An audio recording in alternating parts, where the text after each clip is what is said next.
Al So aire, buena suerte. I'll first start by introducing Sergio Campos, the head of the Water and Sanitation team at Inter-American Development Bank, who will then give the official opening to the on-site Focus on the Americas series of events. Sergio Campos, as I said, is the head of Water and Sanitation team at Inter-American Development Bank, and he's responsible for drinking water, sanitation, water resources management, and the solid waste portfolio of the bank, which accounts approximately for 9 billion in 100 projects across IDB's 26 member countries. So with that, and because we have a great panel and lots of things to share with you, I leave you with Sergio Campos. Thank you, Mónica. A mí me gustaría comenzar haciendo eco de algo que hemos vivido los últimos 2 años y de algo que nosotros hemos comentado con mucha frecuencia en la región y fuera de la región, y es que la pandemia nos tomó desprevenidos. Agua y saneamiento fue decretado un servicio esencial para todos, y lavado de agua de manos con jabón fue la primera recomendación para pelear contra el COVID. Sin embargo, no todos en Latinoamérica tenían agua ni tenían saneamiento, y mucha gente no tenía agua de buena calidad. Al mismo tiempo, mientras le decíamos a todo el mundo que se quede en casa y que mantenga distanciamiento social, a todos nuestros trabajadores de agua, de saneamiento y de residuos sólidos, les dijimos que por favor vengan a trabajar, que estos eran servicios esenciales y que tenían que prestarse. Sin embargo, las empresas no tenían ni equipo ni protocolos de seguridad. La pandemia nos tomó desprevenidos. Pero la pandemia lo único que hizo fue resaltar con más fuerza algo que el cambio climático nos ha venido recordando desde hace mucho tiempo. Y es que en esta época de cambio climático, nuestra infraestructura tiene que ser más resiliente y nuestros servicios tienen que ser más eficientes, más sostenibles y de mejor calidad. Esa señora, de nada le sirve haber tenido una máscara o gel porque era vulnerable a los efectos del cambio climático. Cambio climático que a través de sequías, como la que está viviendo el norte de México actualmente, o como esa profunda sequía que viene atravesando por Chile ya más de 4 años, o la sequía que está acosando a Nevada, están más presentes y van a ser más intensas. Es algo que lo hemos venido diciendo desde hace mucho tiempo y que hoy en día en las noticias se oye mucho, ¿no? Pero también inundaciones que se están dando con mucha frecuencia. Este año, alrededor de mayo, junio, Recife, Pernambuco, reportaron lluvias importantes con incluso muerte de más de 100 personas. Sequía no tiene que ser sinónimo de escasez de agua, inundación no debería ser sinónimo de una pérdida de vida o de pérdidas materiales, especialmente para un sector o para un sector que es tan central en la agenda de desarrollo sostenible, donde agua, la meta número 6, es importante para salud, para educación, para igualdad de género y para la reducción de la pobreza. Bajo ese marco y en ese contexto, en esta versión de la Semana del Agua en Siwi 2022, nosotros hemos estructurado el programa del Foco en América a través de 5 desafíos. El primero está vinculado con acceso y calidad, pero también con inequidad.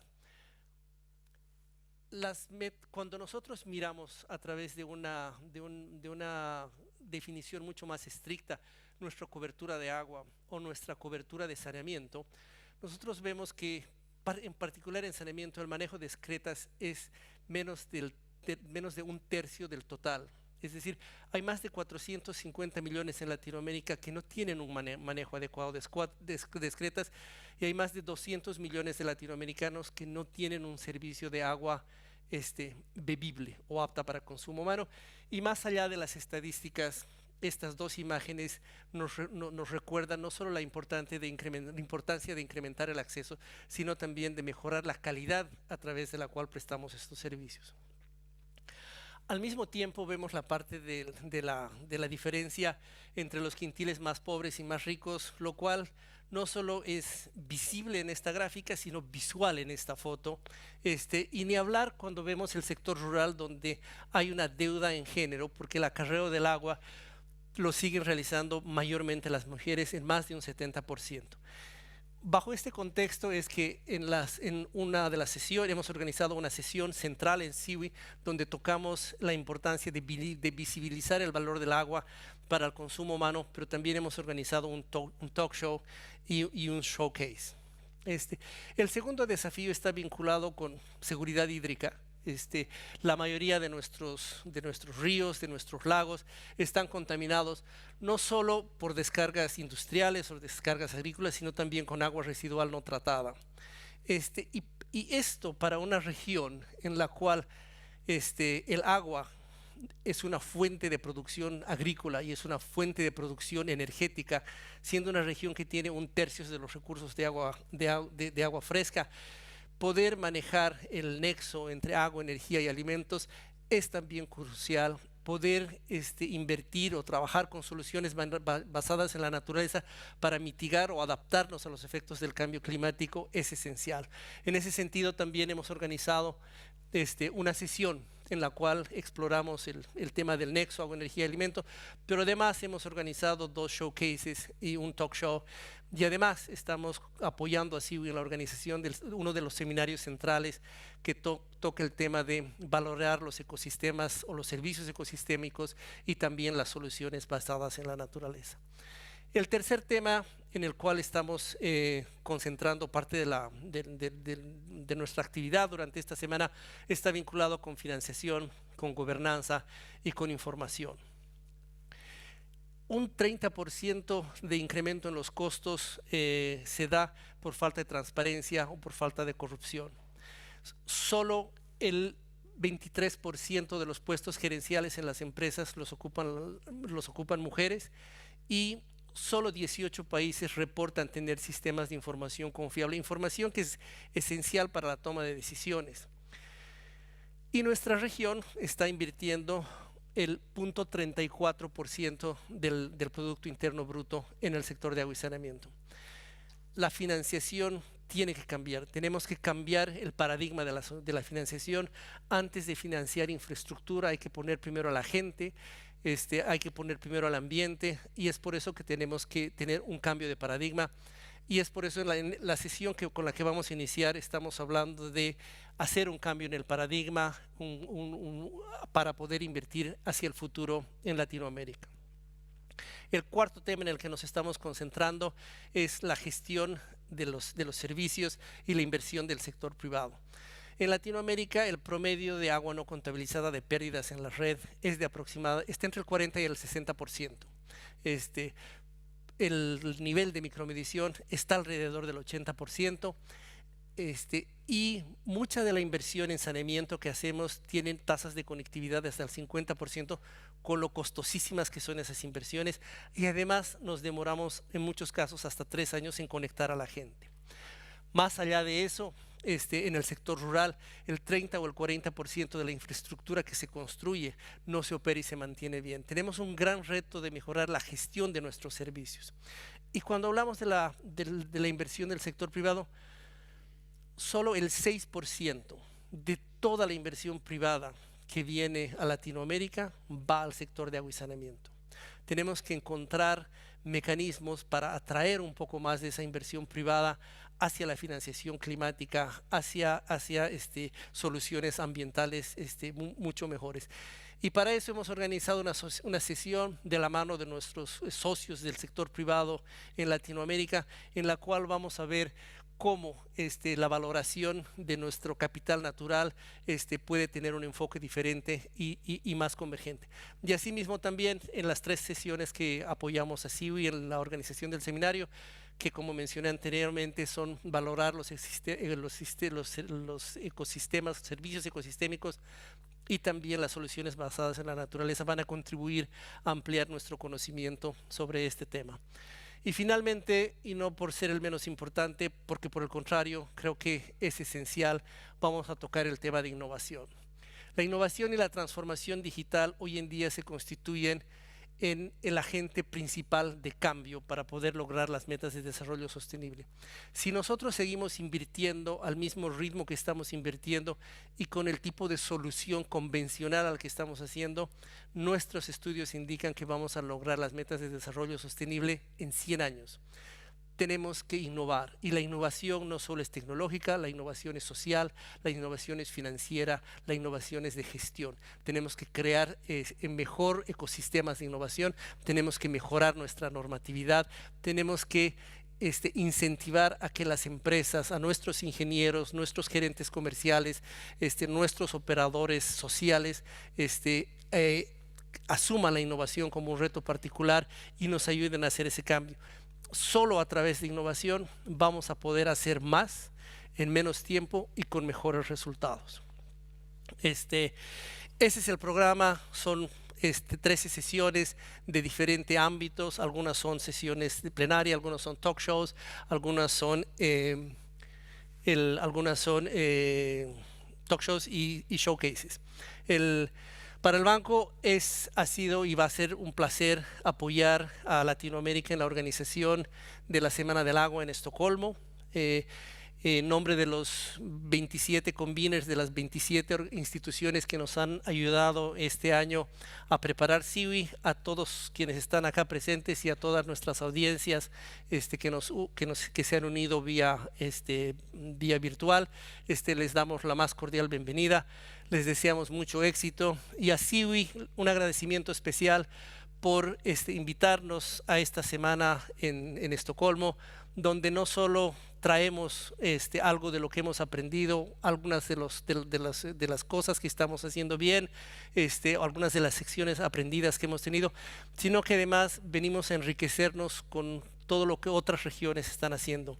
Si no hubiera este espacio de trabajo, yo creo que eso no se podría dar, razón por la cual un agradecimiento especial a SIWI y a todos ustedes. Les deseo mucho éxito en la sesión. Muchas gracias.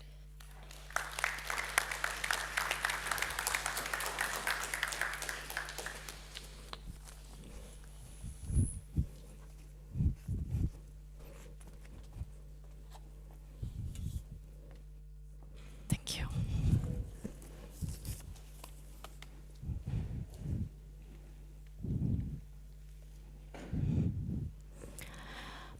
It is a real pleasure for me to be here today moderating the first on-site session of Focus of the Americas, and especially this session, because I think we're all aware, and at least we were aware when we were all isolated in our houses, that the way that we have been developed is not sustainable, and we are crossing all our planetary boundaries. And fresh water is one of those very important ones and very essential for our development. And even though Latin America is one of the continents that has so much fresh water, luckily, still water scarcity is becoming more and more a constraint for our economic and financial development, and also social inclusiveness. In this context of increasing fiscal and financial restrictions, we are even worse now after COVID than before that, the importance of rethinking our investment planning processes, of redesigning our institutions to create the right incentives to make an efficient use of resources, but also a deeper understanding by all levels of government on the advantages of these circular economy projects is crucial. And that's why we are here today. How can we move from a very linear thinking in which we get water as fast as possible out of our cities and then we don't have it, to using wastewater as a valuable economic resource? And even further, today we will stay at the reuse part, but even further embracing also the role of ecosystems and critical infrastructure networks. This new generation of projects is not just for the sake of the environment too, but if we think about it, when we have projects that have this win-win nature and economy, we're also able to create a whole new series of economic activities, value chains, and business models that embody from the beginning this regenerative economic thinking. And that's why I'm really excited that we have this session now as co-conveners of these sessions, we sit together and we thought, okay, we all see the potential of these circular economy projects. We know there are the numbers that we're all convinced, but why are they not happening? And access to finance was a very important message. And we thought that we needed to work with everybody and decision makers to make clear and help them make the economic and financial business case of these projects. And that's why today, all the co-conveners of this session, which you saw in the in the beginning slide, we have curated very carefully the world and region experts that know how to deal with these constraints, but also a series of pioneering cases that will hopefully get everybody to see that it's possible, that we can implement these projects and leverage the scale of investments that are needed. Now, so our hope is that we will inspire our decision makers, the ones that are here on site, but that also are in Latin America listening. Esperamos inspirarlos, ¿no? With a number of, to adopt this innovative thinking, this circular thinking, this win-win thinking, but also to adopt innovative financing mechanisms in the water and sanitation sector, together start this rethinking of our investment origination and planning processes, and in that process enhancing the enabling environment for the implementation of these circular and sustainable investment projects. So at the same time, because we know we don't have enough public finance, we can make use that finally the financial world and the companies are experiencing the effects of these and leverage much more financing from climate and impact investment. So with that, I'd like to open the session and tell you that we have basically three parts. First, a keynote by CAF. I will introduce him in a moment. A keynote speaker on the circular economy in the water sector in Latin America. Then a session with global and regional experts on the emerging challenges, but also the emerging opportunities regarding financing for these projects. And then we will go in a session with all these cases. 3 cases from Latin America, 1 case from abroad, because we want to get to the nitty-gritty details of getting money to these, to the implementation of these projects. With that, I would like to introduce now, Angel, one second. Angel Cárdenas, who will join us online. You will see him here in a moment. And he's the manager of urban development and creative economies at CAF, leading a portfolio of more than 8 billion in urban operations, with a focus on the sectors of mobility, water and sanitation, citizen security, creative economies, among others, for all the 20 member countries in the institution. So it's my pleasure to give the word to Angel Cárdenas. Thank you, Monica. Just to make sure you are all hearing me well. And if it's so, I will ask if you could put the slides on, please.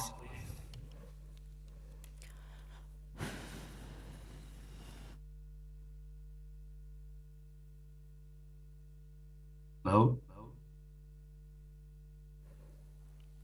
Can anybody hear me? Yes, yes.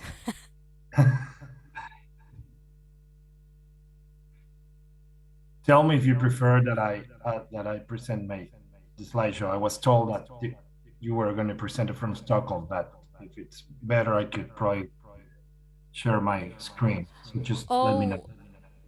1 second. We're checking if we can project both. No. Okay. Oh, now yes. See your slides and we see you. So please, you can start. Well, thank you, Monica, and buenos días, buenas tardes a todos. I prepared my presentation in English, so I'm going to stick to that language, although I wanted to say good morning and good afternoon to everyone, depending on where you are. I deeply regret not to be on site today, but I'm hoping in the next water weeks to come, we'll all be able to finally be together and to share our experience. As Monica mentioned, one of the big questions we have to ask is how to find more money. She just mentioned it at the end of her presentation.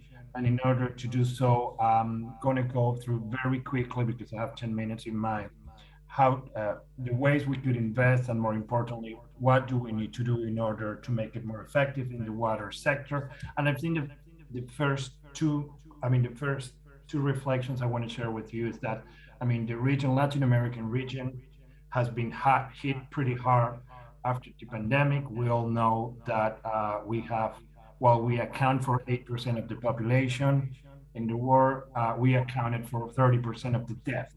And what is worse is that we increased by 14 million people our poverty level, and that went from 30% to 32%. If we think about it, 14 million people is a mid-sized country in the region of new poors. So that should definitely be something to be concerned about.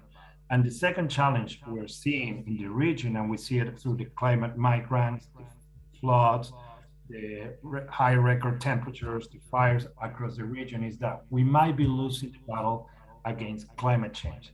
So within this context, it's definitely imperative, a call to action to develop strategies for investing in a greener, more sustainable way that at the same time will help to jumpstart the economy and hopefully to reduce the poverty levels we have experienced in the last 2 years due to the pandemic. Next slide, please. So, but before anything, from CAP, we understand climate crisis as a water crisis. And this comes from climate change expresses through the hydrological cycle, modifying hydrometeorological patterns, intensity and frequency of the rainfall, and this modifies water availability, changing humidity conditions and the soil infiltrations and runoff and others. But I think, and the major problem here is that not only climate change affects the capacity to solve water security problems, but the good news is that, on the other hand, water has increasingly been recognized as a key driver to climate resilience and circular economy. Circular economy is part of this equation to build on adaptation and mitigation, and that's what we are actually want to talk about, how circular economy is a way to promote this more green and sustainable investment. Next slide, please.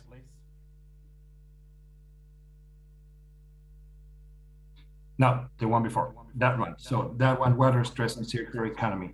So as you can see, more than a third of our population in the region lives under water stress, and we believe this will continue due to the increasing demand for water. We need to shift, and I think it was Monica that was mentioned, that in a region that has so much availability of water, but we need to change from that idea of having a lot of water to thinking of better understanding of how to use resources more efficiently. In fact, I think we have a great opportunity to reuse water, especially in arid and dry regions, like others do. And we always like to throw in the example of Spain, especially the Murcia region, that uses more than 90% of the wastewater in reuse for irrigation. In addition to that, to water use, there is also the potential to harness byproducts in terms of energy cogeneration, wastewater, sludge as a source of organic matter, and nutrients for agriculture. Next slide, please. So we come to circular economy as a paradigm shift, which is the center of this talk today. As countries embark on initiative to recover from the pandemic, there is definitely an opportunity to build on a more inclusive and greener growth. And we have to contrast or to move from that linear thinking of take, make, consume, and waste to a circular economy and the different R's that we all know: reduce, redesign, recover, reuse, repair, restore, remanufacture, repurpose, and recycle. The more we adapt those R's thinking or behaviors in the economy, would lead us to rethink the way we invest in a holistic way and planning process, and definitely this would help us to get through a circular transition. And we also have to understand that circular economy not only reduces waste, but unlocks additional value from natural resources and supports development of ecosystems in which innovations in sustainability create new areas for economic activity. But transitioning to a circular economy represents a very systemic shift that builds in long-term resilience and generates business and economic opportunities. Just to give three examples, at the macroeconomic level, by reducing waste, increases GDP estimates. And just to give you an example, in Europe, it's estimated that by 2030, if we implement circular economy, there would be an increase of 7% of the GDP. In terms of social, circular economy will create more new job opportunities. And in terms of environmental benefits, we all know that it will reduce the freshwater consumption and hopefully would also help to cope against climate change. Next slide, please. So enabling environment for water reuse. And I'm going to be pretty quick in this because I want to time myself.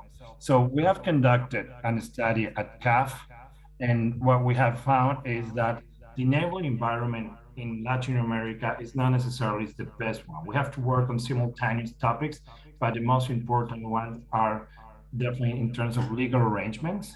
We need to also work on adaptive planning, financial incentives, and more important, we have to work in terms of appropriate technologies and make the social awareness on water scarcity and more important on water value.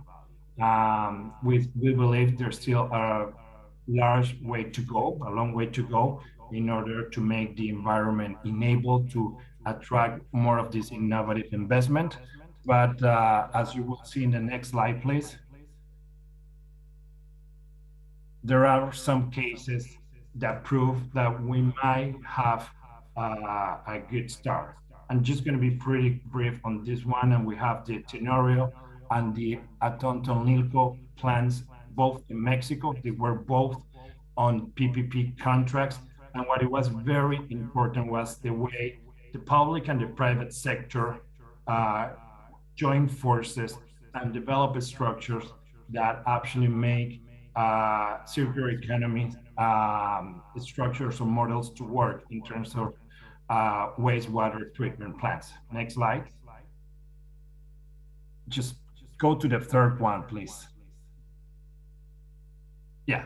So that one, I wanted to stop here very quickly because this touches on what we do as international financial institutions or multilateral development banks. And this is the wastewater treatment plants of Juan Diaz in Panama. So basically, this case highlights how the private sector and multilaterals and the state join forces and work in a structure that at the end allowed the operation and sustainability of wastewater plants. Here was very important the way multiple loans of international financial institutions were structured and led to the functioning of the plan. So these are examples that we believe have to be replicated. Next slide, please. So financing circular economy in the water sector. We have gone pretty briefly through how circular economy initiative needs to be attract public, private sector, and all in terms of developing new business models. And more importantly, how adding funding sources are needed. So we believe there are three key components or processes that have to be addressed. The first one is to rethink investment by incorporating green components to investment since early stages, adaptive planning and the enabling environment for circular and sustainable investment projects as well, and innovative financing mechanisms, exploiting the potential of global trends in climate and impact investing. Based on that, governments need to work with private sector and provide incentives to directly nudge investments in circular economy models.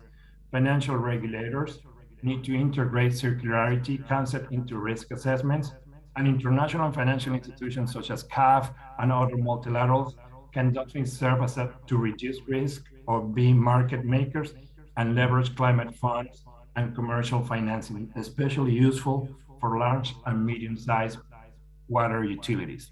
And of course, large water utilities need to raise climate bonds or water bonds into the capital market. Next slide, please. Blended finance. To end, Blended finance can be useful for a new generation of water infrastructure projects and can be delivered in four ways. The first one, as you see, concessional capital funds that are below market terms, combined with funds from private investors to lower the overall cost of capital. Guarantees or risk insurance provided to private investors or below market terms, lowering the risk. Technical assistance funds that will provide grants for capacity development that either reduce risk or enhances the return on investment, and design project preparation, provided as grants to use to design and project structure. In this part, at CAF, we have worked in the last couple of years in a technical facility line that would finance the design and project preparation through all our member countries. And we have seen the success that by each dollar that we put in, we end up raising almost $10 in terms of new investments. Finally, and as you can see on the right, our blended finance in the water sector, we have done analytical work and produced by the World Water Council with CAF leadership that will summarize some case studies on blended finance around the world. The more important of this work is that we start common attributes and the enabling environment required to promote its application. We invite you to take a look at the address below. Next slide, please. Finally, the way forward. Well, what should we do in order to continue promoting new investments or greener investments in the water sector? Enabling environments. As I mentioned through my presentation, we need to accelerate policies. We need to work on active planning and improve standards, and more importantly, we need to work along with governments in improving institutional arrangements to foster water and byproducts harnessing, especially with agriculture, energy, and health. Also, we need to plan and think our future with circular economy in mind. We need to transition right away. We don't have time to wait. And finally, we need to access to all the innovative financing, blended finance, green impact, water bonds, or equity. They are all at disposal, and we need to put them at disposal of all the agents in the economy in order to take advantage. The sooner we start doing this, the better we are going to be fighting against the two major challenges that I mentioned at the beginning of my presentation. I thank you again for the time, and thank you all for listening. Thank you.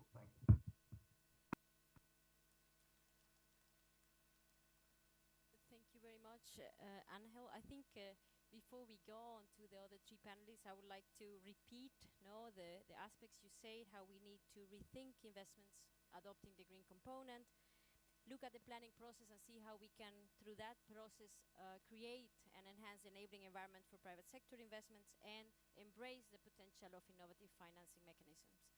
With that, I would like to pass to the first part of this session, and our panelist, Fernando Emilio Calatroni, which is the technical director for AISA. If you don't know, AISA is the largest utility in Argentina, also a very large country. So, and he brings, of course, more than 25 years of experience.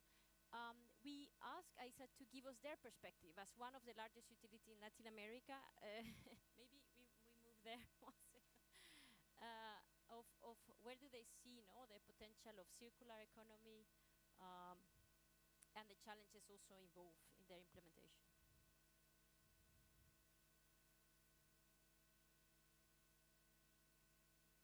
You want to stand or sit? Okay.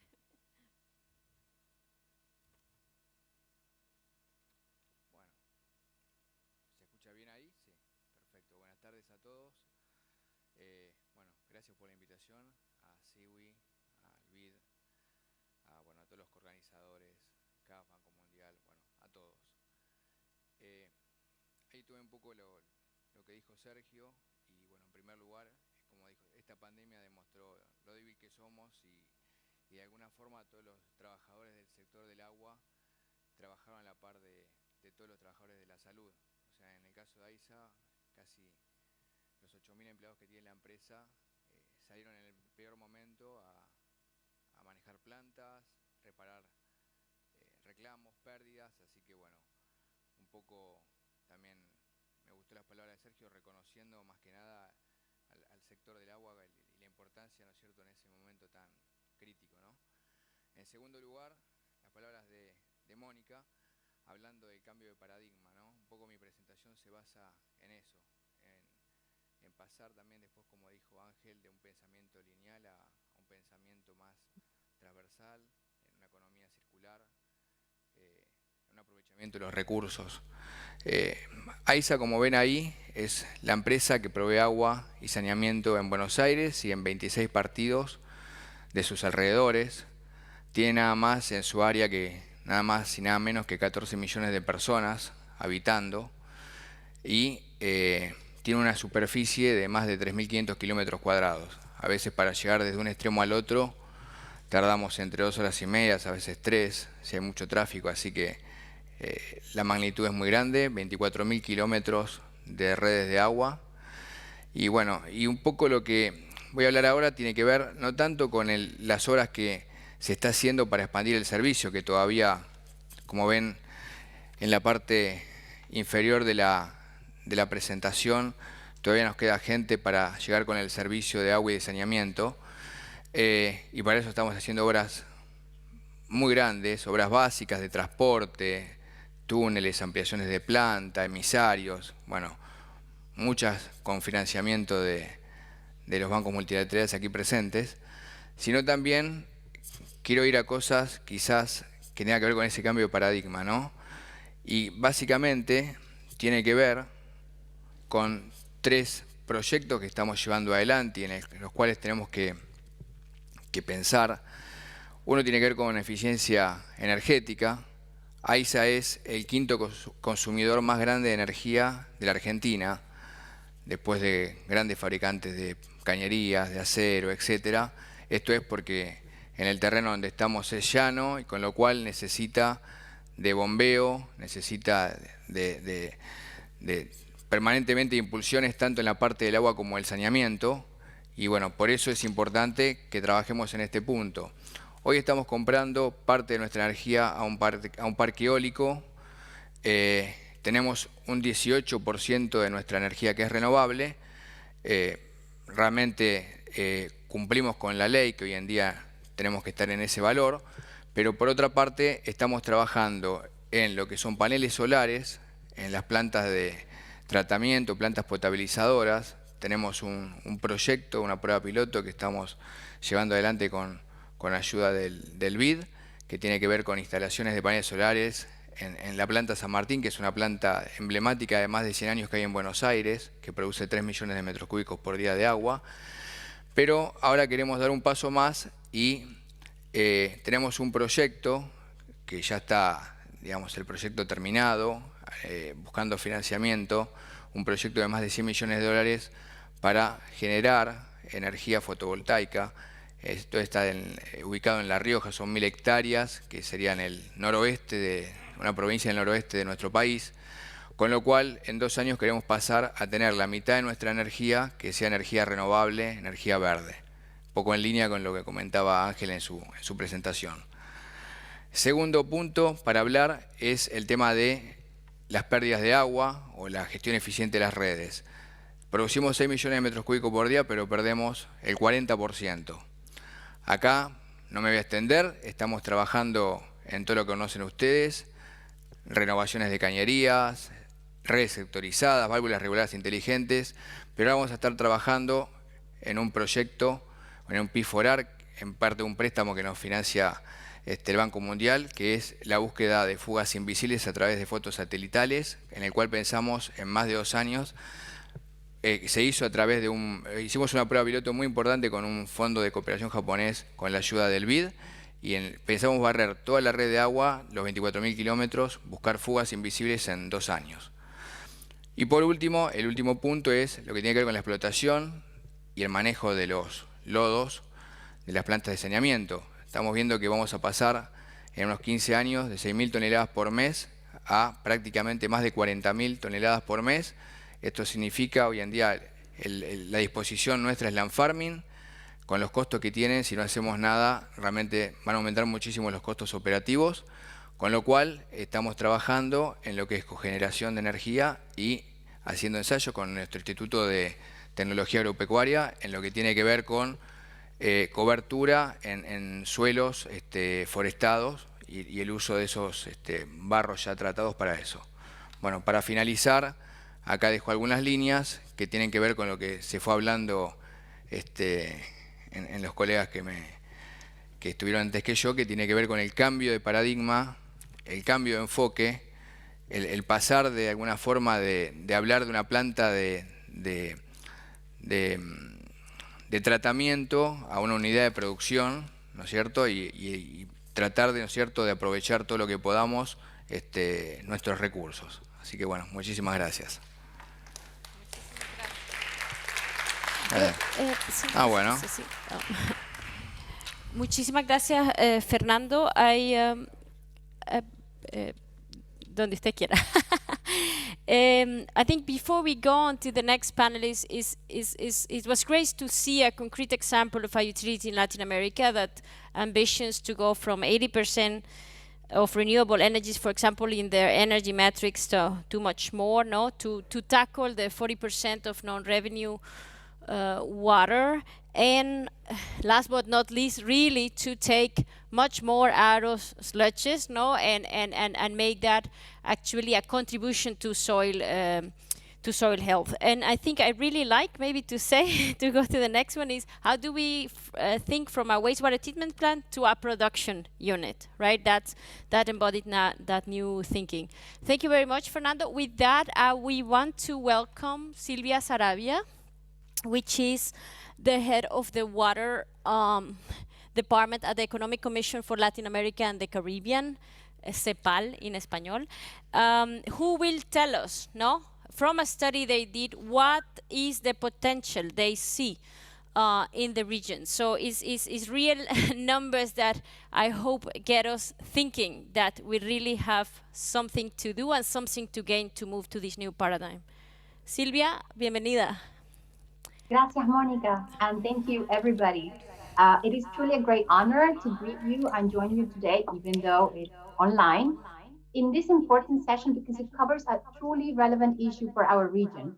As Monica said, I will present to you some opportunities we have uncovered in terms of circular economy adoption in the wastewater treatment plants, based on a recent study that we conducted with the support of the German Cooperation and the European Union under the Nexus program. As most of you know, and it has already been highlighted, wastewater is a resource, it's a high revenue potential and positive environmental impact. So it is only natural that we want to make the link between circular economy and our sustainable development goals. So what is really the problem? The problem in our region is that we're not even treating, not even half of our wastewater. And when we do treat it, it is mainly concentrated in the big cities, largely connected to a matter of scale and infrastructure, and also related to energy costs, as we have already seen in the previous intervention. So wastewater treatment, indeed, it is very energy intensive. And secondly, it is a strong environmental problem from an environmental point of view, because lack of sewage treatment generates not only water and soil pollution, but only when wastewater treatment is not circular, we also contaminate our air, we pollute our air. And as you know, methane emissions in our region have been increasing dramatically in the past decades, and 10% of that belongs to wash sector. Thirdly, and as mentioned by Sergio at the beginning of the session, indeed, climate change is a big threat to the provision of drinking water and sanitation. We're threatened by both droughts and floods.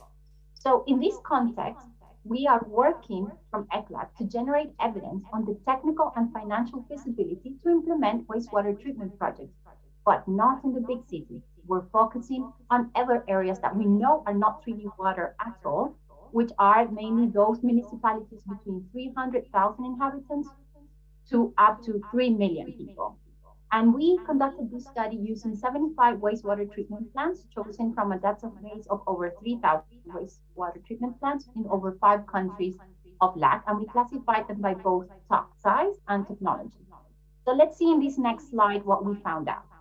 Mainly, we estimated that these 75 wastewater treatment plants could be reconverted so that their infrastructure could be used to recover methane and that would cost about $200 million, and they could generate electricity, which is equivalent to the consumption of over 200,000 inhabitants per year. And that could be a very important electricity cost saving of around $46 million per year. And we believe that this type of investment is very positive and showcases a benefit cost ratio of $1.3 over a 20-year horizon. It also has the potential to reduce CO2 emissions in around 1.3, we calculated, which is equivalent to 26% of Nicaragua's annual emissions, for instance. And for every dollar invested here, national GDP in the selected countries could increase by 1.3. So despite this socioeconomic and environmental benefit, we see that technical capacity and financial limitations are actually preventing wider circular wastewater treatment in mid-sized cities in our region. So what are our recommendations in this respect? And this takes me to my final slide. We identified three main policy recommendations for the integration of more circular wastewater treatment. The first one is to boost up infrastructure. Like if the wastewater treatment plants that we analyze could be working at full capacity, the return on the investment would be achieved faster. Secondly, we saw that there are some really quick wins when we have aerobic and anaerobic lagoon systems. It's faster to get higher returns. So attention should be placed on the reduction of barriers such as, first, also mentioned already, um, training of our staff in these like new technologies. Also, access to understanding how these technologies can lead not only to methane recovery, but as mentioned before, to nutrient recovery, to reuse of wastewater, etc. And most importantly, and that is why it's great that there's the development banking is here, the availability of patient funding sources. So with this, we want to put forward that it is possible to adopt these new technologies to become more efficient, more circular, but we need to overcome these barriers.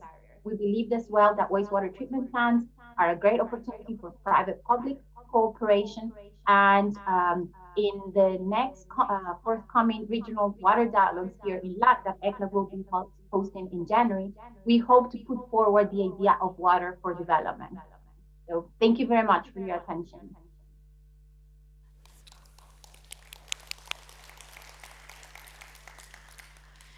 Thank you very much, Silvia. I think, I don't know, I was trying to make the mathematics actually that if we need investments of 205 million and you already recover 46.6 annually, seems like a really good no investment case. So it's really great that you also point though to to the potential of 75 specific wastewater treatment plants, but also remind us that the technological and the capacity also of those people is very important. So with that, I would like to go to a financial perspective. So I actually would like to come Tony, please.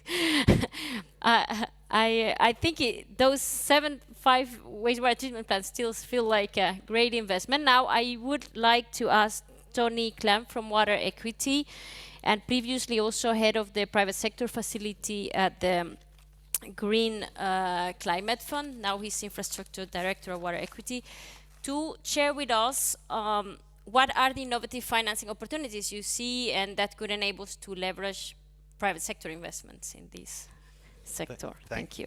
Thank you very much, Monica, for the opportunity to speak today. Buenas tardes para todos. Good afternoon to everybody. For those that don't know Water Equity, we're an asset manager raising investment funds for institutions, enterprises and infrastructure, and delivering access to low-income consumers. Having raised around $200 million, and we support programs in 5 countries in Latin America and continue to seek new opportunities. As Monica indicated, I've been asked to speak about challenges and opportunities in financing in the water and sanitation sector in Latin America, including the role of the private sector and climate finance. First, just a few words on the challenges, many of which are well known.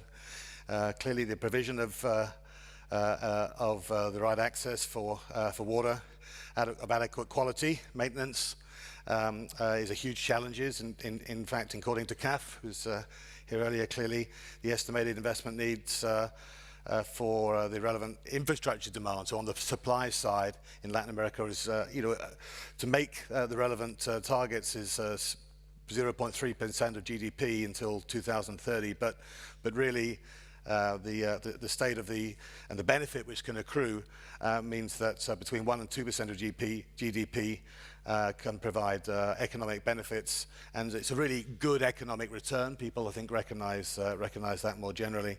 And remember, all of this set in the background where a third of the world's fresh water, of course, sits in Latin America. Coverage and the provision of services vary greatly, actually, between countries and indeed within them, as we know, even where countries are better served, such as in Mexico, where 90% qualify as having access to water, only 43% of people have access to safely managed water. And in Mexico City, the quality is so low that more than 70% of the population have water in their homes only once a week and rely really on bottled water. So the challenges everywhere are well recognized.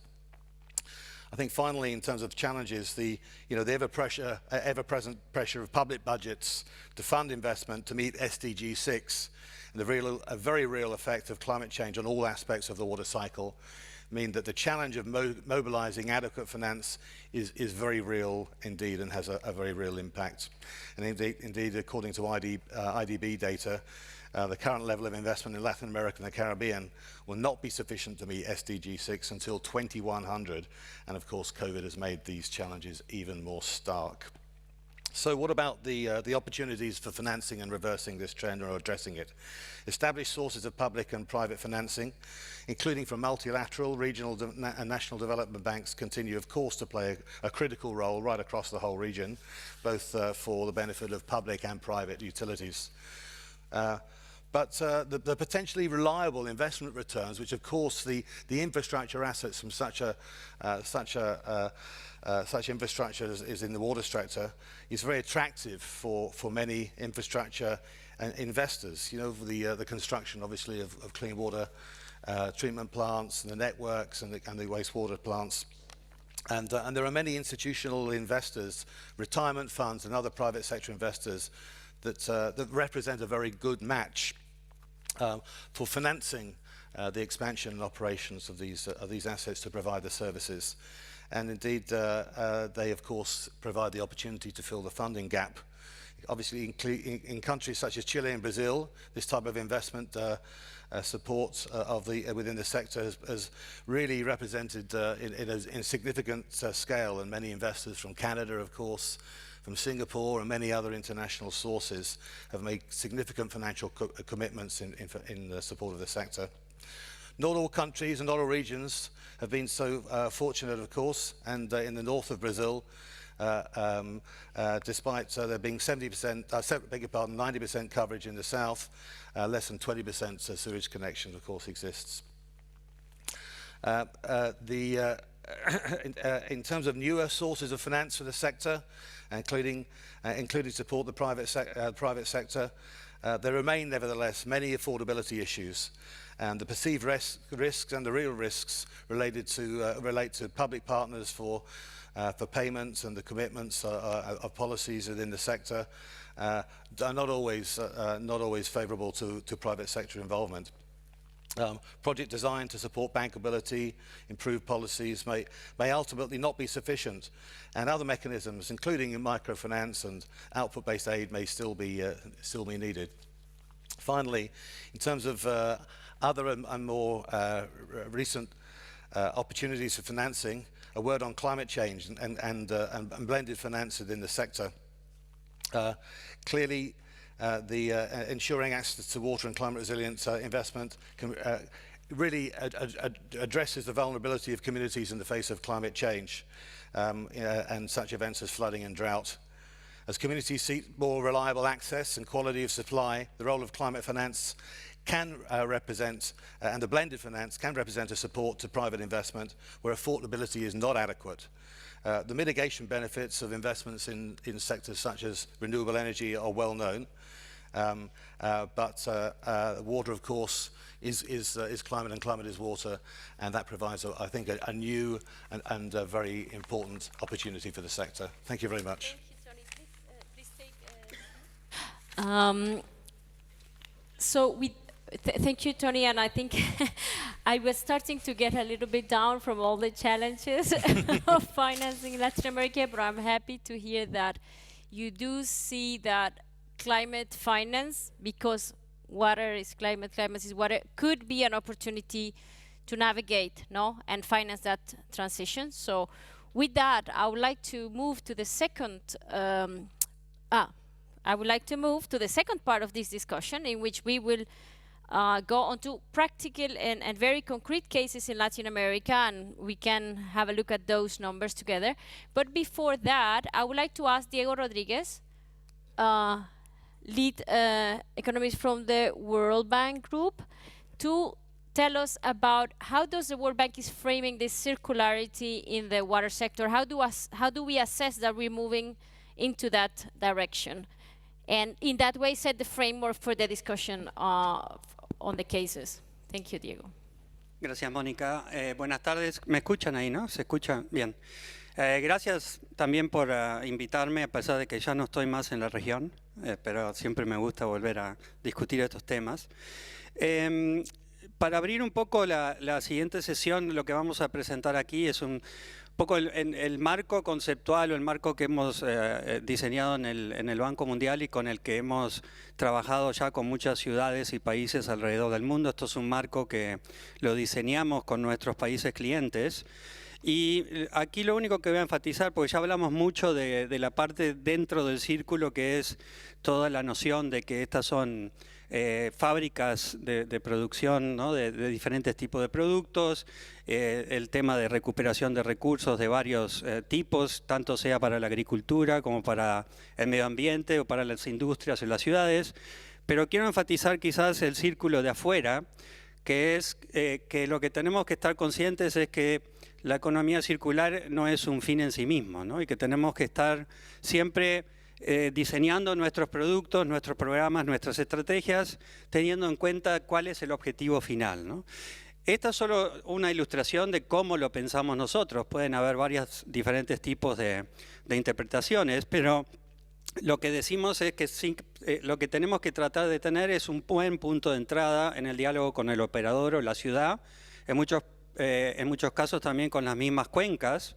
Y acá decimos que estamos tratando de buscar tres objetivos principales. El primero, que fue también lo que comentaba Sergio al principio, es el acceso universal a los servicios de agua potable y saneamiento de una forma eficiente, inclusivas y con el tema de resiliencia muy incorporado. Y resiliencia aquí, lo que queremos enfatizar es que los procesos de planificación y diseño de infraestructura tienen que cambiar, ¿no? Los procesos tradicionales de planificación no están acordes a los desafíos que tenemos ahora actuales y a los desafíos que se nos vienen con los temas climáticos. Y tenemos que aprovechar mucho también, que tiene que ver con el tema de financiamiento, la parte de que agua no es solo adaptación, pero tiene un rol muy importante en los procesos de mitigación, y eso nos permite acceder a otro tipo de financiamiento, tanto climático como del sector energético, ¿no? El segundo es que debemos minimizar la generación de efluentes y de contaminación. Eso tiene mucho que ver, obviamente, con la parte ambiental, ¿no? de nuestras fuentes de recursos hídricos, pero también tiene que ver con contaminación de aire, por ejemplo, ¿no? Y el último es la preservación y la regeneración de nuestros sistemas naturales. Ahí tenemos que pensar mucho también en los conceptos de economía circular, como que pueden ir más allá del operador y más allá de una ciudad, que tienen que ver con el entorno de la cuenca en la parte alta y también los posibles impactos, tanto positivos como negativos, que se pueden dar en la cuenca baja, ¿no? Ahora, como esta sesión se enfoca bastante en los temas de financiamiento, vamos a hablar un poco también de la particularidad de que necesitamos un enfoque mucho más sistemático, por ejemplo, en los temas de políticas, instituciones y regulaciones. Muchas de las oportunidades y limitaciones que tenemos para incorporar economía circular en nuestros programas y proyectos están afuera del sector de agua. Hay limitaciones en ambiente, limitaciones en la regulación de salud u oportunidades, ¿no?, en energía, en agricultura, y hay que tener una visión más programática y sistemática para poder llevar y crear las condiciones apropiadas para tener un enfoque mucho más programático. Muchas de las presentaciones que vemos sobre los casos son ad hoc y muy puntuales, pero se ve poco a escala a nivel nacional, ¿no? Y la parte financiera es crítica. Entonces, lo que nosotros decimos es que cuando empezamos a mirar el tema del análisis financiero de un proyecto, de un programa, o del análisis económico o del análisis económico, tenemos que empezar a incorporar mucho más aquellos co-beneficios que se pueden generar y tener un análisis más riguroso en la cuantificación de esos co-beneficios. De igual manera, del lado del operador, como dijo Fernando, ¿no?, es también una rebaja en los costos asociados a la operación y mantenimiento de los sistemas como beneficios adicionales, pero la generación de co-beneficios es la que nos permite también tener una cuantificación adecuada para acceder a fuentes de financiamiento que no son necesariamente del sector de agua, ¿no? Criterios de elegibilidad de diferentes tipos de fondos en diferentes sectores nos van a exigir de que seamos mucho más estrictos en cómo estimamos esos co-beneficios, por ejemplo, en el tema de emisiones o de los ahorros que se pueden generar por la generación in situ de ciertos de energía o de biosólidos dentro de una planta de tratamiento, ¿no? Y acá, esto es un ejemplo que estamos trabajando en un proyecto, es en India, pero disculpen porque no estoy en la región, pero es para darles un poco la idea de cómo trabajamos con el operador en demostrar el delta que hay de un enfoque, un diseño lineal a un diseño circular. Y esos son también números que nos permiten acercarnos mucho más a los ministros de Economía y Finanzas, que siempre nos cuestionan por qué debo cambiar el enfoque tradicional, ¿no? Entonces, este es un ejemplo de una planta de tratamiento de aguas residuales que en general descargaba a una fuente de recursos hídricos, y lo único que necesitaban hacer era simplemente una inversión adicional para cumplir con la norma ambiental. Sin embargo, en esa zona seca, que tenemos muchos casos en nuestra región, hay escasez de agua y continuamos teniendo una competencia por el uso de agua potable dentro de los hogares. Y en el enfoque que nosotros planteamos con el gobierno es llevar ese tratamiento secundario a un terciario. Eso requiere de cierta, obviamente, inversión adicional, pero genera una serie de co-beneficios que cuando los cuantificamos notamos que exceden a los costos. Y esto nos permite una reubicación del agua de un sector a otro, o sea, del sector agrícola al sector urbano, para reducir la escasez de agua en esa región, ¿no? Con eso, muchas gracias y espero que haya una buena discusión. Gracias. Sí. Sí. Ahí. Muchas gracias, Diego. I would like to, just before we go into all these 4 cases, I took 4 points from what you said. One is that there are great opportunities to leverage energy and climate finance. Second, though, is that so many of these opportunities that remind us that they are out of the water sector, so it requires us as sectors to get out of maybe the traditional actors. And there I think it was quite interesting, though, that you call us to transcend from project level to programmatic level, and that when you bring the benefits of that programmatic level, you can then sit at the table with economic and finance ministers. So I think that is a clear route how we can also speed up the process. And with that, I would like to welcome, maybe we have the overview of the cases, please. So we really went looking for very, very pioneering cases in the region and outside, and I'm really happy that we can present to you. I'll tell very quickly about these cases. Aide Villalta Rojas from Zaguapac, who will bring us the case of Santa Cruz de la Sierra in Bolivia, which is one of these cases in Latin America that has gone longer. So she's going to tell us the whole process they have gone through, some missed opportunities, but also how they see the way they forward and how they deal with each of those barriers. Then we will have Carlos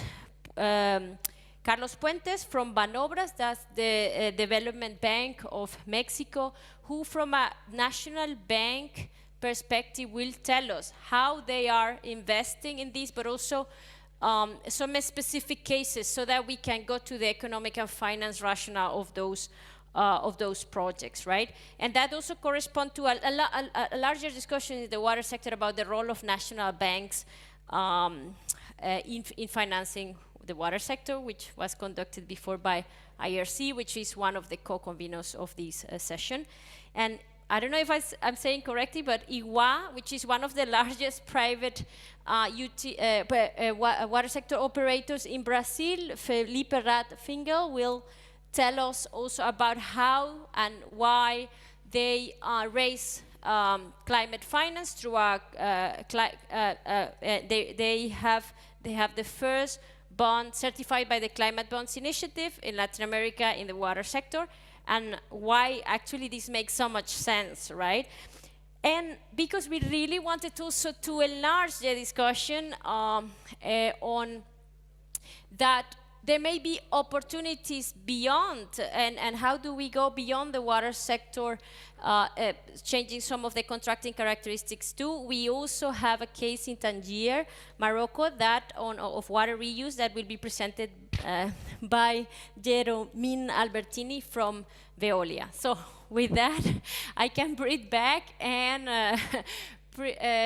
I welcome Aide Villalta Rojas from Saguapac. And maybe, Jeromine, you want to also already sit here, because the other two cases are online, yes.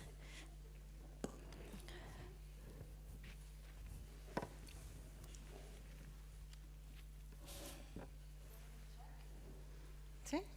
No. Hola, hola. ¿Ahora sí? Ahora sí. Ya. Bueno, muy buenos días, buenas tardes o buenas noches. Nosotros vamos a presentar las oportunidades y barreras para implementar la economía circular desde nuestra práctica en Saguapac, que está situada en Santa Cruz de la Sierra, Bolivia.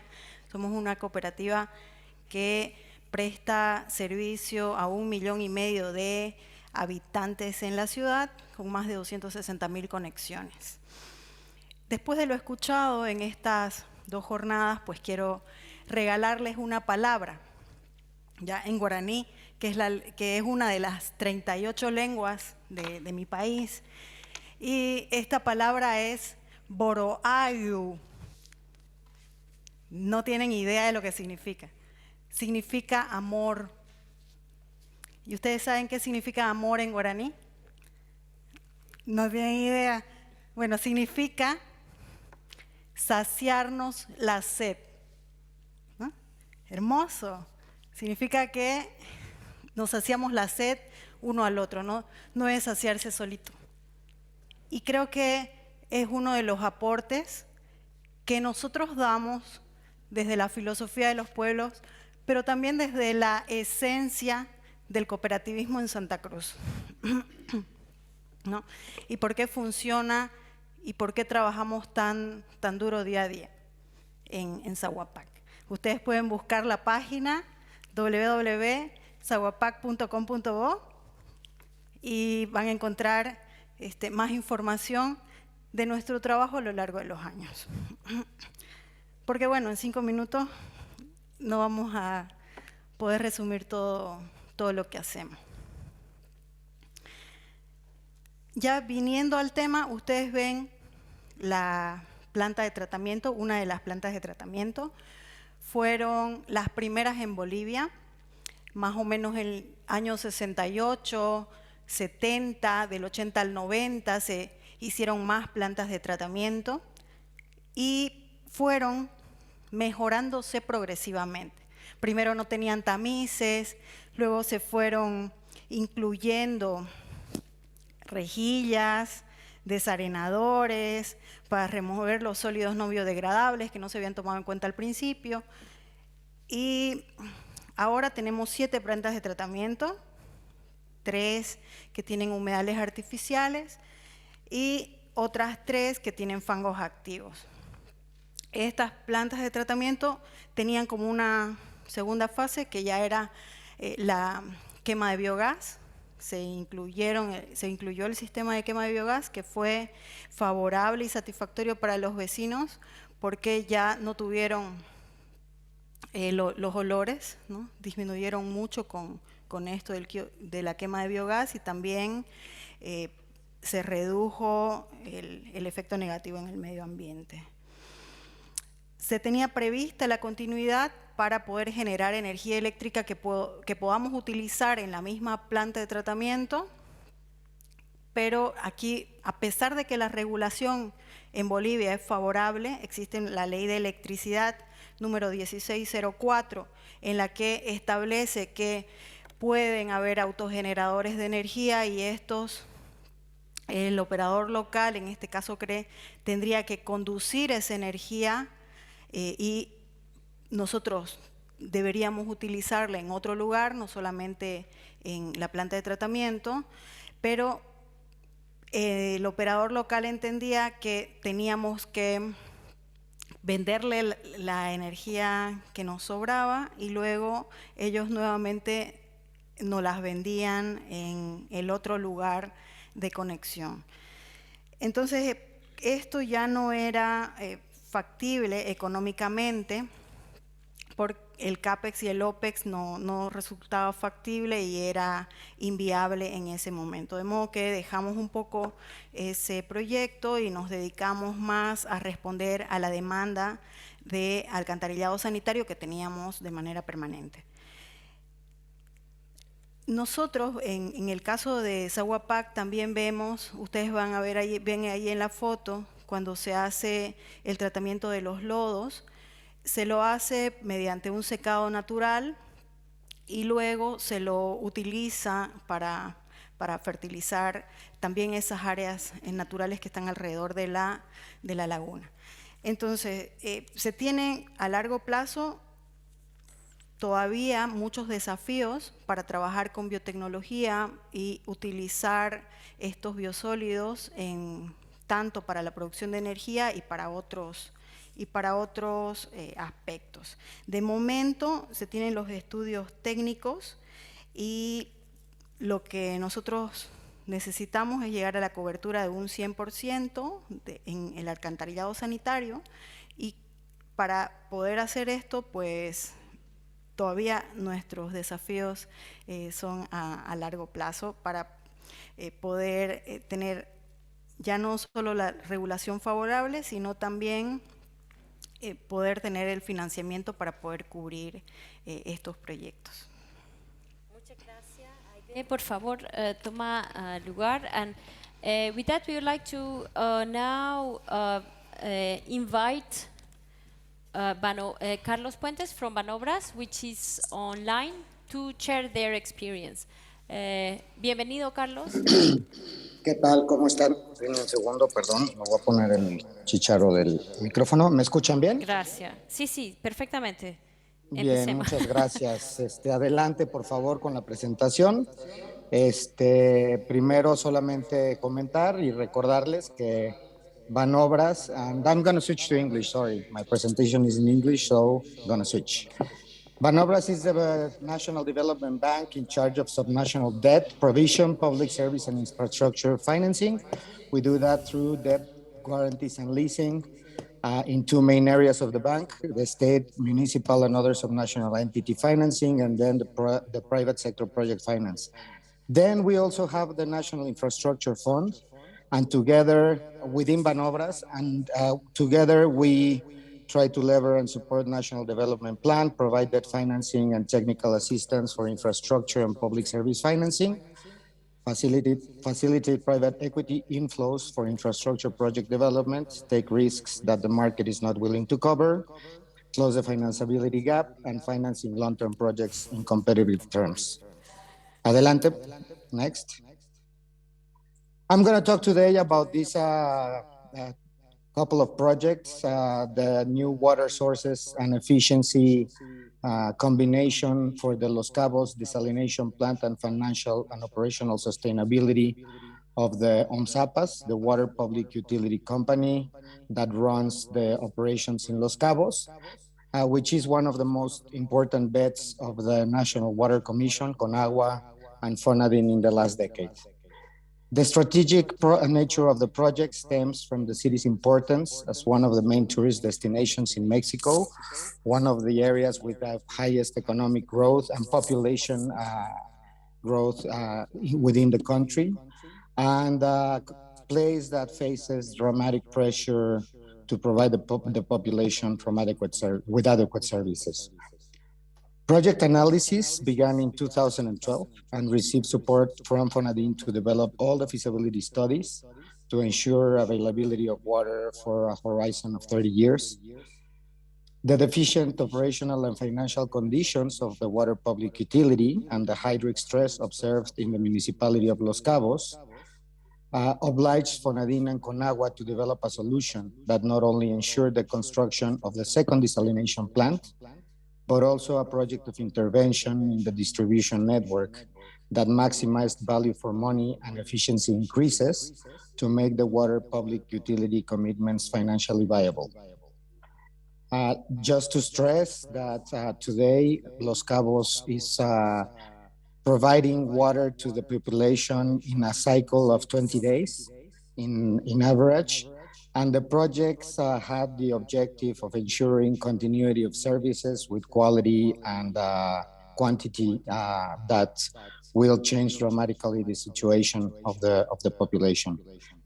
A precondition to tender the desalination plant then was that the financial and operational sustainability project was tendered in parallel, and it was executed with the leadership of the International Financial Corporation, Transaction and Advisory Services, that engaged a team at the start of the current administration. Just to present the results, Los Cabos projects were procured under the PPP federal law, observing the fiscal discipline law and the local regulations. The authorization process involved the Ministry of Finance, CONAGUA, and FONADIN, covering the approval of all the feasibility studies and business plan of the combination of the desalination plant and the distribution project, and also the approval of the bidding documents. The results that we had, it was a 0.9 euro per cubic meter for the desalination plant, 42% less than the payments made to the first desalination plant at 1.54 euros per cubic meter. And the financial and operational sustainability project resulted in a tariff that came to 6.63 euros per user from the delivery of the water where the desalination plant hands it into the public utility company to the micrometer of every user in the service area.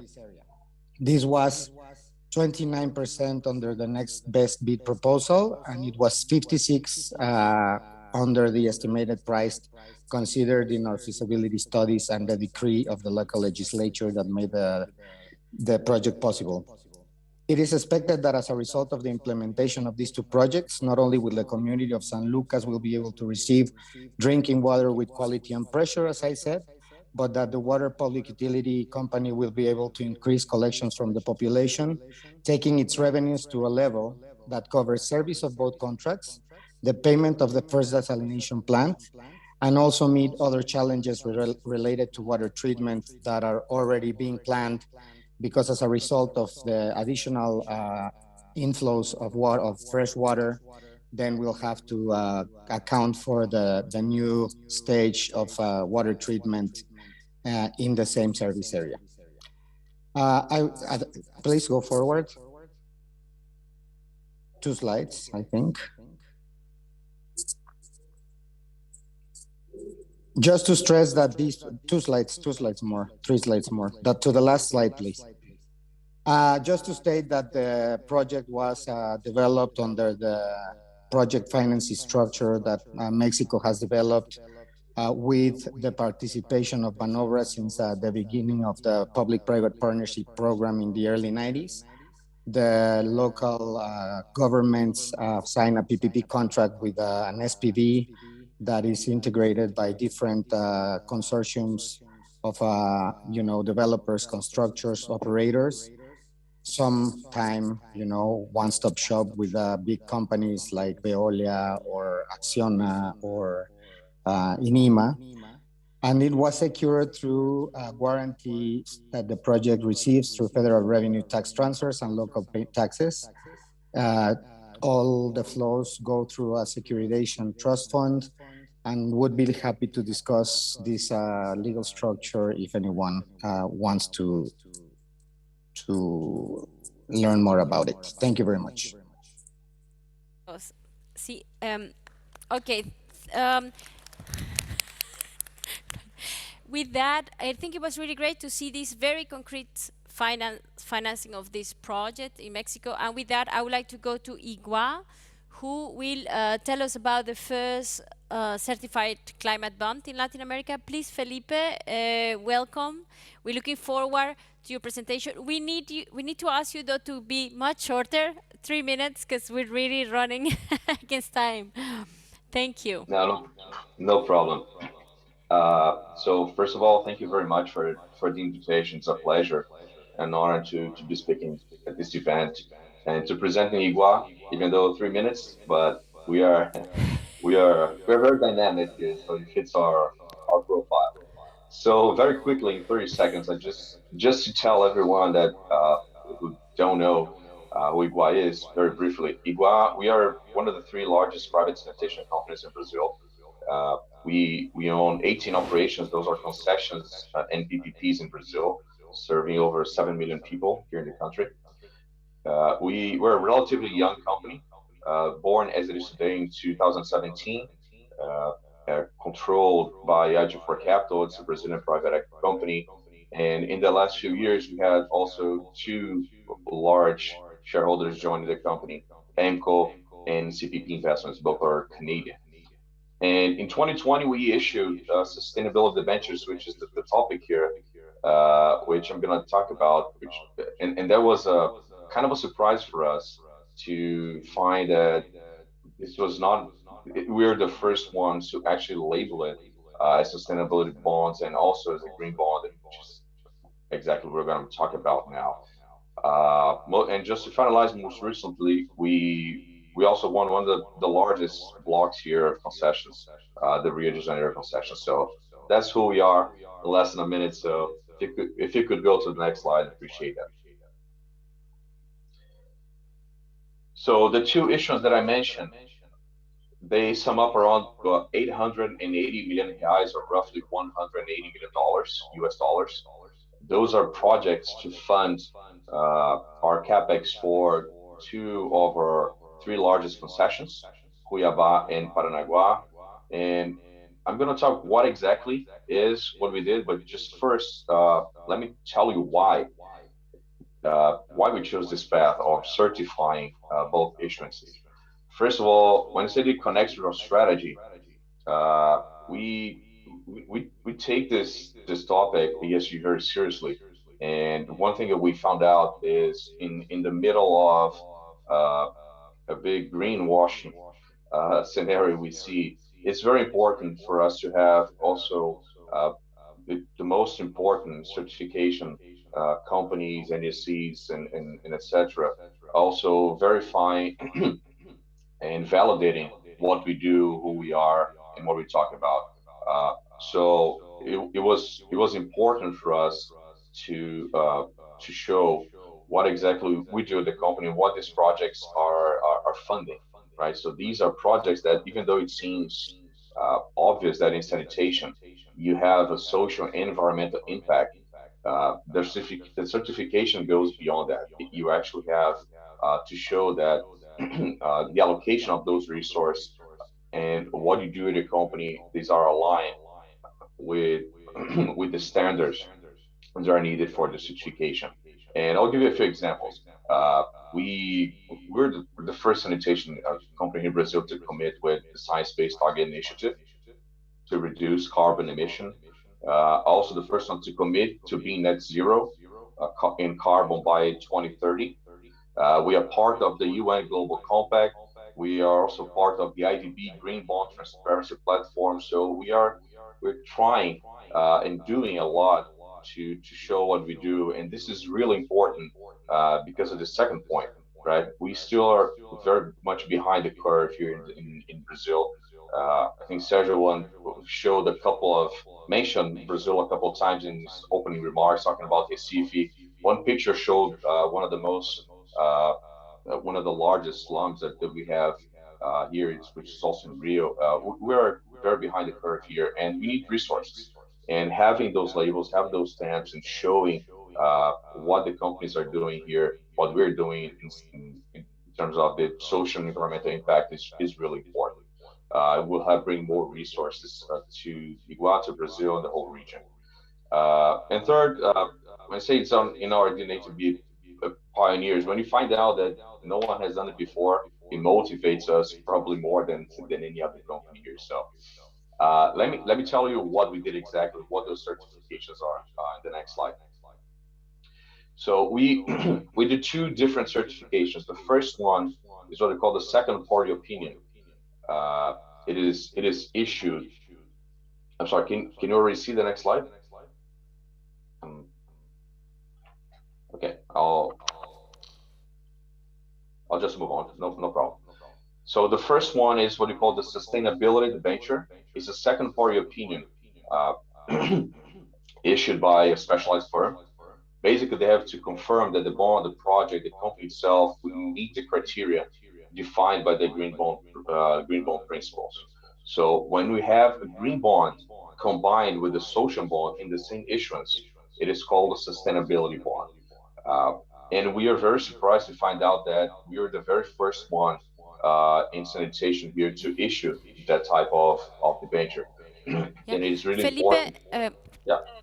Discúlpanos, pero de verdad, sorry, we really need to go now to the case in Morocco, because here in the room we have like a clear cut with the time. I'm so sorry, it's like really incredible case, but yes, we need now to go to the presentation of Veolia. Right. Can you give me 30 seconds and then I'll promise I'll finish? Not more than 30 seconds? Okay, yeah. All right. 2 seconds. No, just 30 seconds, very briefly. I'll just say that this was also the first issuance certified by CBI. CBI is the most respected labor and green finance area here. So I think the case here, the reason why we're here is because it was the first one to be certified by Climate Bond Initiative and the first sanitation sustainability bond here in Brazil. So I'm glad to be here. I'll see if I have any questions in the Q&A session. So thank you very much. Thank you. Welcome, Jeromine. I'm so sorry for the stress. I feel the pressure. Okay. Then I will present Amandis. Amandis is a public service operator of the area of Tanger and Tétouan in Morocco, North Morocco. It's a 25 years multi-services PPP, and it integrates drinking water, sanitation, and electricity. Then it's serving more than 2 million inhabitants. And this Moroccan model is to give access to sanitation for all and also to protect the environment. Then you know that Morocco is facing really a scarcity. When you know that a region is considered to be under water stress when they have 1,700 cubic meter per capita and per year. In Morocco, they have only 600 cubic meter per capita and per year. Then they are really suffering and really under water scarcity. Then they decided to deploy solution, And of course, one of the solutions was reuse water. And you will see that reuse water that requires additional treatment, tertiary treatment, but also networks to distribute this reuse water. And because it's a multi-service, the Morocco model was to use to subsidize, in fact, and to use electricity, for example, to fund wastewater project. When you know that revenues for Amandis represent 78% of electricity are representing the revenue of Amandis, and to fund wastewater project, 41% of the funding are coming from electricity. Then wastewater won't be able to fund wastewater project.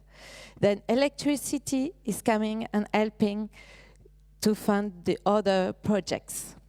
That is the National Sanitation Program, is to subsidize major sewage projects, and it has been a success. Then Morocco was facing scarcity since 1985, and today they were able to serve more than 6.3 million of cubic meter of reused water. And that's all. That was quick enough? Okay, thank you. Thank you very much, Jeromine. I hope the Latin part we share was help you understand that we run in a little bit of time trouble. But with that said, I would like to welcome Franz Rojas, who will give us the closing words for this session.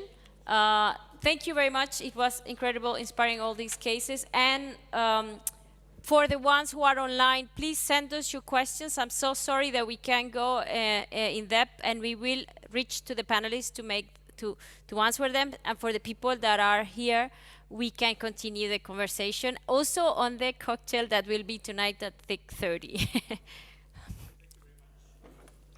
Monica, I'm going to try to be quick because we are out of time.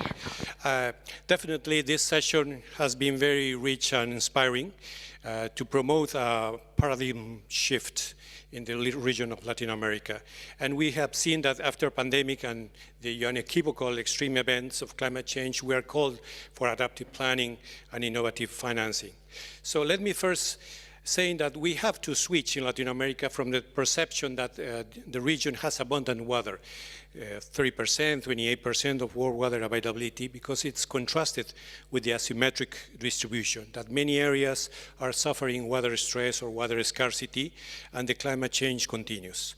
And also, we have a big opportunity because, as Angel Cárdenas or Silvia said, we have only 40% of urban wastewater treatment. So we have an opportunity to grow greener, more inclusive, and more sustainable, and the wiser framework presented by Diego Rodriguez presents a holistic approach that we could follow based on the different R's. So this paradigm shift should be oriented in 3 dimensions: persistency, adaptability, and transformability, to give us work on more efficiency and to maximize water assets management. As Fernando Calatroni mentioned, some examples, we have to deal with non-revenue water instead of thinking on big infrastructure, new dams, etc., if we have leakage above 40% in the region. The same happens with the energy efficiency, and especially as Silvia highlighted, that the energy costs in water utilities in Latin America could be or represent at least 40%, 30 to 40% of the operating expenses. And for sure, we should look for renewable energy as well. So in the same direction, the circular economy not only reduces waste, but unlocks additional value from natural resources. As Angel mentioned, it gives us macroeconomic benefits, social benefits, and environmental benefits.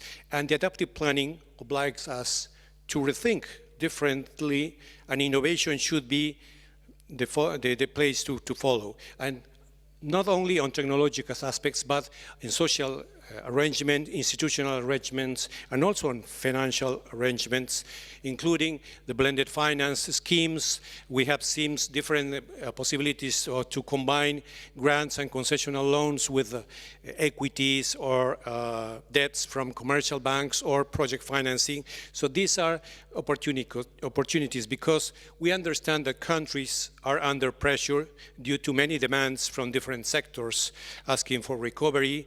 And we understand that after COP26, it calls for a substantial increase in climate cooperation, but we also understand that the official development aid might have some limits. So any private initiatives are welcome and needed, including equities, blue, water bonds, impact bonds, and others. And the sources, let me finish saying that the sources from development finance institutions like IIDB, World Bank, CAF, and others, and also the climate funds like GCF, GEF, and others, can be used directly, of course, or used to catalyze private participation in ways, as I said, of project finance and other. Yes, I'm referring to blended finance, in which the water sector still has limited experience due to many barriers, and as Diego mentioned, some barriers are out of the sector, so we have to address in the short run if we really want to achieve SDG 6.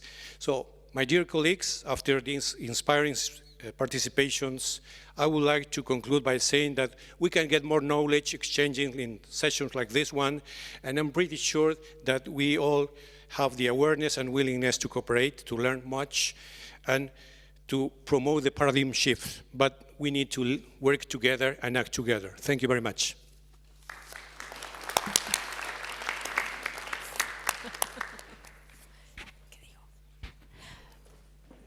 With this, we would like to close the session. Gracias a todos que se unieron en línea. Por favor, lo siento mucho que no hemos podido hacer sus preguntas, pero mándenoslas y vamos a pedir la respuesta de los panelistas. Y sigan tanto el trabajo del BID como de la CAF y todos los aquí presentes, porque es una conversación que va a continuar y esperamos que se haga y se convierta en inversiones. Muchas gracias.